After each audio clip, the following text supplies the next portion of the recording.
যদি আপনার শাশুড়ি হয় একজন টক্সিক মহিলা, কথায় কথায় আপনাকে বেইজ্জতি করে, ছোট করে কথা বলে, কষ্ট দিয়ে কথা বলে এবং আপনার অপরাধগুলো মানুষের সামনে উঁচু করে ধরে, তাহলে বলবো আপনার শাশুড়ির এখানে যতটুকু না ভুল, তার থেকে বেশি ভুল হচ্ছে আপনার স্বামীর। কারণ একজন শাশুড়ি ঠিক ততদূর পর্যন্ত বিষাক্ত হতে পারে যতদূর পর্যন্ত আপনার স্বামী তাকে অ্যালাউ করে। আপনার স্বামীকে এই বিষয়ে কিছু বলতে গেলেই আপনি হয়তো আপনার স্বামীর কাছ থেকে সবসময় এই কথাটা শুনছেন, ওনার স্বভাবই এইরকম, তুমি সহ্য করো।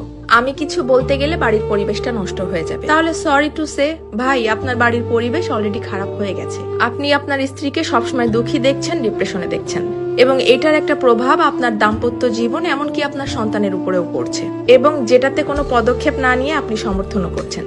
এখানে একজন হাজবেন্ডের তার স্ত্রীর প্রতি পজিটিভ হওয়াটা খুবই জরুরি। মাত্রাতিরিক্ত অন্ধ ভক্তি কোনো ভালো লক্ষণ নয়। না হলে খুব তাড়াতাড়ি এমন একটা দিন আসবে যখন আপনার স্ত্রী শ্বশুরবাড়ির লোকজনকে তো সম্মান করবেই না, উল্টো নিজের হাজবেন্ডের প্রতিও সম্মান এবং ভালোবাসা কমতে থাকবে, যেটা আপনার বাচ্চাদের জন্য খুব একটা ভালো কথা না।